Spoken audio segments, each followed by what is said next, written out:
আসসালামু আলাইকুম ওয়া রাহমাতুল্লাহি ওয়া বারাকাতুহু। আলহামদুলিল্লাহ ওয়াসসালাতু ওয়াসসালামু আলা রাসূলিল্লাহ বাদ।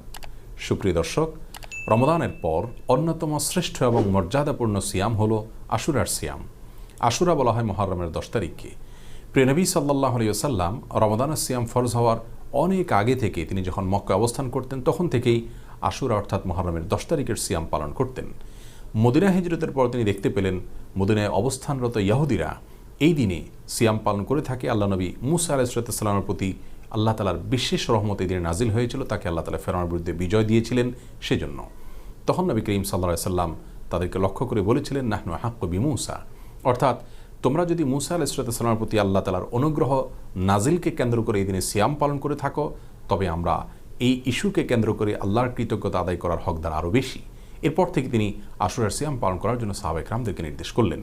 সহিহ মুসলিমের বর্ণিত হাদিসে তিনি ইরশাদ করেছেন, আশুরার সিয়ামের ফজিলত এবং মর্যাদা হলো এর মাধ্যমে আল্লাহ রাব্বুল আলামিন এক বছর পেছনের যত গুনাহ খাতা আছে অর্থাৎ ছোটোখাটো যত অপরাধ আছে সেই গুনাহগুলো আল্লাহ রাব্বুল আলামিন মাফ করে দিয়ে থাকেন। বিভিন্ন হাদিসে বর্ণিত হয়েছে প্রিয় নবী সাল্লাল্লাহু আলাইহি সাল্লাম রমাদানের পর অন্য কোনো সিয়াম রাখার ব্যাপারে এত বেশি গুরুত্ব আরোপ করতেন না, এত বেশি সচেষ্ট ছিলেন না, যত বেশি সচেষ্ট থাকতেন তিনি আশুরার সিয়াম পালন করার ব্যাপারে। সাহাবায়ে কেরাম রিদওয়ানুল্লাহি তাআলা আলাইহিম আজমাইন তারা তাদের সন্তানদেরকে আশুরার সিয়াম পালনে উদ্বুদ্ধ করতেন এবং খেলনা ইত্যাদি তাদেরকে ভুলিয়ে রাখতেন যাতে তাদের জন্য সিয়াম পালন করা সহজ হয়। এজন্য প্রত্যেক ইমানদারের উচিত আশুরার সিয়াম অবশ্যই পালন করা। আশুরার সিয়াম প্রসঙ্গে নবী আলাইহিস সালামের সুন্নাহ হলো দুটি সিয়াম পালন করা, কারণ ইহুদিরা শুধুমাত্র আশুরার দিনে সিয়াম পালন করে। আমাদের সিয়াম যেন তাদের সিয়াম থেকে সম্পূর্ণ ভিন্ন এবং স্বতন্ত্র হয়, সেজন্য নবী আলাইহিস সালাম তার সঙ্গে একদিন যুক্ত করে সিয়াম পালন করার নির্দেশনা আমাদেরকে দিয়েছেন। এজন্য আশুরাকে কেন্দ্র করে 2 দিন রোজা রাখা হলো সুন্নাহ, হয় মুহররমের 9-10 কিংবা 10-11, এভাবে 2 দিন রোজা রাখার ব্যাপারে নবী সাল্লাল্লাহু আলাইহি ওয়াসাল্লাম উৎসাহ দিয়েছেন। তবে সবচেয়ে উত্তম হয় 9 এবং 10ই মুহররম রোজা রাখতে পারলে, কারণ নবী আলাইহিস সালামের জীবনের শেষ বছর বলেছিলেন তিনি, আগামী বছর যদি আমি বেঁচে থাকি তাহলে 9 এবং 10ই মুহররম আমি রোজা রাখবো। এজন্য আশুরা রোজা হিসাবে আমরা একটি নয় বরং 2টি রোজা রাখবো।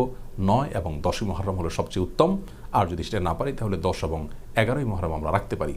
আশুরা উপলক্ষে শুধু একটি রোজা অর্থাৎ মুহররমের 10 তারিখে রোজা রাখাটা জায়েজ আছে কিনা কোনো কোনো ইমামগণ এ বিষয়ে বলেছেন, যেহেতু নবী সাল্লাল্লাহু আলাইহি সাল্লাম আমাদেরকে আশুরা রোজা রাখতে গিয়ে ইহুদিদের ব্যতিক্রম করতে বলেছেন এবং তাদের সঙ্গে যেন আমাদের সিয়ামের স্বাতন্ত্র্যতাকে সে নির্দেশ দিয়েছেন, সেজন্য শুধুমাত্র একটি সিয়াম রাখাটা অনুচিত এবং অনুত্তম কাজ। যদিও অন্যান্য ইমামগণ বলেছেন যে কেউ 2টি না রাখতে পারলে কমপক্ষে একটি রাখলেও আশুরার সিয়ামের ফজিলত তার অর্জিত হবে। তবে এ বিষয়ে কারোর কোনো দ্বিমত নেই, আশুরার সিয়াম একটি নয় বরং 2টি রাখাই হলো সুন্নাহ এবং উত্তম। আল্লাহ তাআলা আমাদের সকলকে মর্যাদাপূর্ণ এই সিয়ামকে যথাযথভাবে পালন করার তৌফিক দান করুন। সেই সাথে মুহররম গোটা মাসটি হলো নফল সিয়ামের জন্য আদর্শ মাস।